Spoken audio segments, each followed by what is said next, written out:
Welcome sa ating Art Smart with me, Teacher Precious. Okay, so kumusta naman kayo, di ba? So ngayon naman, pag-aaralan natin yung last element of art. Okay, which is about colors. Diba? Colors. Colors, aaralin natin today. Okay? So meron tayong tinatawag na white light. Ito yung light na galing sa sun or yung ordinary white light. Okay? How did it happen that from a white light, when it passes through this object, parang naghiwa-hiwalay siya at nagkaroon ng iba-ibang colors? Yan, explain ko lang ha. So, meron ako ditong colors ng rainbow. Diba yan? So yung white light, yung colors ng rainbow, meron silang tinatawag na different wavelength. Yung red, siya yung merong pinaka-malapad na wavelength. Tingnan niyo to ha. Yan. Red, ganyan yung wavelength niya. Yung orange naman, medyo mas maliit kasi nasa ilalim siya. Yung yellow naman, tingnan nyo ha, medyo mas maikli din. Tapos yung green, ito, mas maikli din yung wavelength niya. Yung blue, yan, tapat natin ha. Yan, pakita ko lang para lang ma-visualize nyo. Tapos yung indigo, alam niyo ba kung anong indigo? Yung indigo is parang in between siya ng blue at ng violet. Ayan. So, nakikita nyo, yung colors ng rainbow ay binubuo ng iba-ibang wavelength. So, imagine nyo na yung wavelength ng bawat colors ay iba-ibang bilis, iba-ibang lakas. Okay? Diba? Ganun ang colors. Okay? So, ayan, pag pinagsama-sama nyo siya magiging white light. Pero, when it divides like this, so each color has a different wavelength. Diba? They have different speed, different properties, different strength. Imagine niyo yun. Okay. Tapos, paano natin siya nakikita? How do we see colors? So, ganito yan. This is our flashlight. Tapos, ito yung glass or yung prism. So, what happens, di ba? Yung white light, yun yung combination ng colors. Tapos, yan, tatama yung white light dito. Yan. Ito yung white. Pero dahil iba-iba ang lakas at bilis ng bawat color or wavelength, nagbe-bend siya. See? Tingnan nyo to ha. Kunwari, yung red. Magpupunta na siyang paganyan. Orange. Orange. Okay? Yellow. Tapos green. Hihiwa-hiwalay siya. Blue.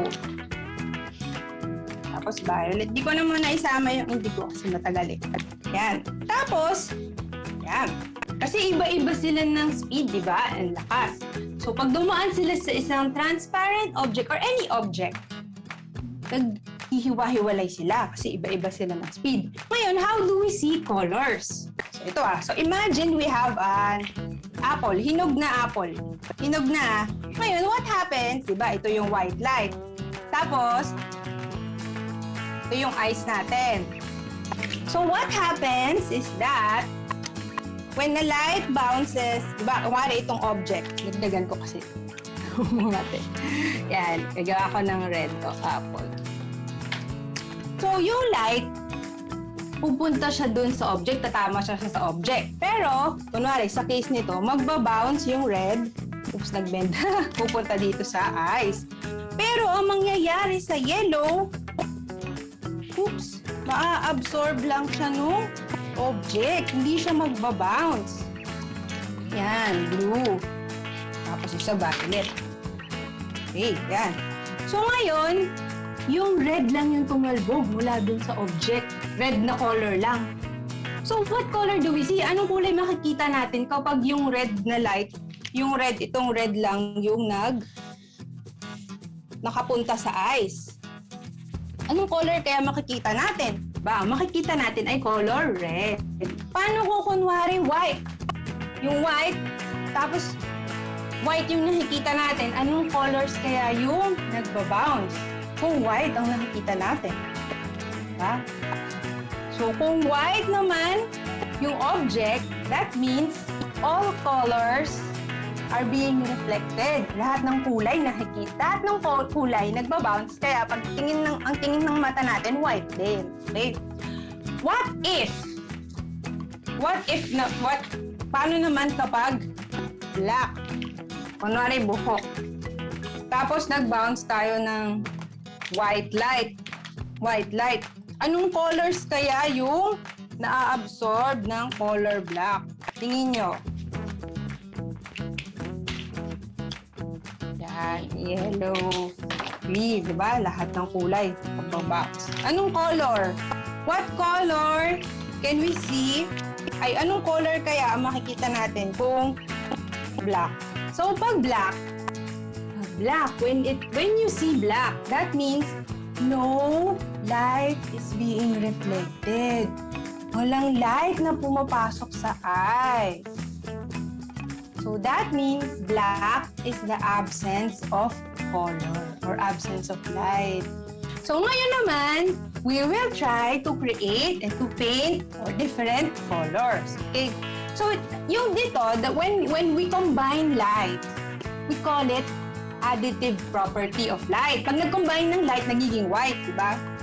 Pag nag-combine lahat ng colors, magiging white. That's the additive property. Sulat ko lang additive property of light. Pero yung gagawin natin today, yan. Pag additive property of light, pag nag-combine lahat ng colors, magiging white. But yung gagawin natin today, we will make a color wheel and we will be using the subtractive property of light. Pag sinabing subtractive property, ito yung mangyayari kapag ginag-combine natin lahat ng colors. Okay, if we use paint or markers, what will happen if we combine all colors? Anong kulay lalabas? Diba? Magiging black. Okay. Try natin. So, get your paper. Ito yung gagawin natin. This is what we're gonna do. Tatlo lang ang kulay na gagamitin natin today. Okay. Today, gagamitin nyo lang ay yellow, red, at blue. Ano kaya ang tawag sa colors na to? They are called the primary colors. Sige, try natin ha. Sige, first, you can use paint, you can use crayons, you can use colored pencil. First, make a circle. Okay. Yun. Here. For the little kids, kung medyo hindi pa kayo sanay sa watercolor, you can use oil pastel para hindi lalagpas yung paint nyo so that paint will not go through. Yan. Okay. And then, we will divide this into 6 parts. 6 parts. Tapos, dito, lagyan natin ng circle pa sa gitna. This will be yung parang gitna natin. Center part. Lagyan natin ng highlight. Lagyan natin ng circle pa dito. Yan yung highlight. White yan, hawag yung kukulayan. Okay. Okay. Yan. If for the kids, pwede nyo nang lagyan ng white dito. Pag magpipaint kayo oil pastel, para hindi lalagpas yung paint. Yan, mamaya natin lagyan. Okay. Tapos, okay. This time, we can draw the eyes. Gawin natin yung eyes. Diba? Yan. 3 colors lang gagamitin natin today, Okay, ngayon, we'll try to color na. Lagyan natin ang eyelashes. Make sure if you're gonna use watercolor, use a permanent marker. Kung wari ako, hindi ko pwede gamitin itong tombow kasi hindi to waterproof. Yan. Tapos, we will combine colors. Sige, I'll show different ways. This one, I'll use crayons. Wala. Wait lang. Ayan, I will use crayons dito. Dito, I will use paint para makita nyo po yung difference. So, first, sige, crayons muna. Tatry ko. We will use 3 colors. Red, yellow, and blue. Okay. So, yung taas na part, gagawin natin, kukulayan natin ng blue. Blue. So, ito muna ako ha. Kulayan ko din ito ng blue. Blue paint. Blue. Tapos, pwede nyo rin isama to. But do not color the highlight. Ano kung huwag nyo isama yung highlight, ha? Hindi kasama yung highlight. Kulayan din natin. Tapos, okay, the other side naman, ito, i-combine natin kalahati lang blue. Konting blue lang. Konting blue. Also here. Mas light lang ko. Tingnan natin, ano kaya ang kakalabasan? Yan. So, blue din dito, ha? Dito rin. Ako, konting blue, pero mas lighter. Look, lighter. I'm using oil pastels dito sa isa. So, half is almost blue. Ito lang yung pinaka-blue. This one should be really, really blue. But this one, just a little bit of blue. We will try to combine. Ito naman, light blue din. After blue, what's the other primary color? We'll try to use red. Sige, we can add red here sa tabi ng blue. Tingnan natin. Ano kayang color yung lalabas? Wow! Yan. See? Blend na. Okay, also, when you're using oil pastel, look, minsan dumudumi. Sometimes oil pastel gets dirty. In order to avoid some muddy or messy work, you have to wipe. Pag gumagamit kayo ng oil pastel, ha? Especially also paint, you have to really wipe your brush, wipe your... Habit niya dapat yan, pag nagpapalit kayo, especially if you're transferring from dark to light, if you're using oil pastel. Kailangan punasan nyo and clean your oil pastel. Yan. After putting red here, dito naman, red din. Okay, again, this is the subtractive property of light. Okay, dito naman sa red. I'll add red. I'll add a little bit of red here. Sama nyo na to. Tapos dito yung mas red na red. Sa left side. Do not color the highlight, ha. Ako pag sa watercolor, pag natakpan nyo ito, hindi nyo na mababalik yan.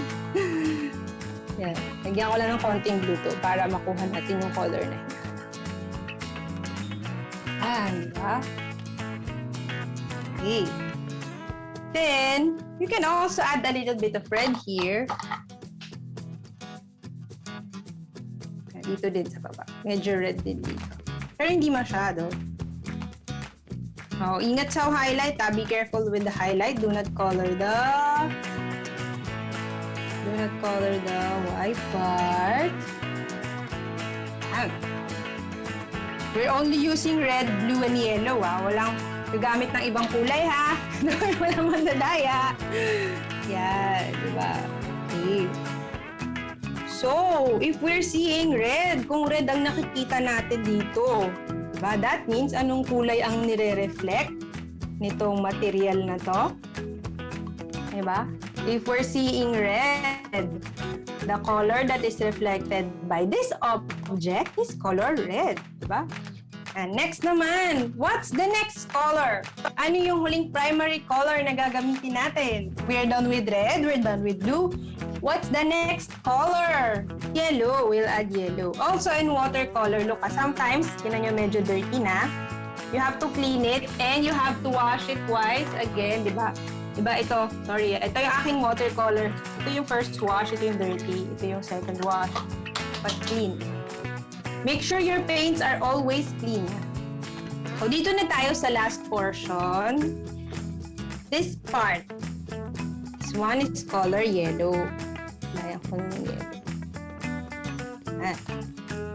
Pero ito, pwede nyo rin lagyan ng konting yellow. Anong kulay kaya yung nabuo dito? Tapos sa gitna, yung circle sa gitna, you will use all the colors.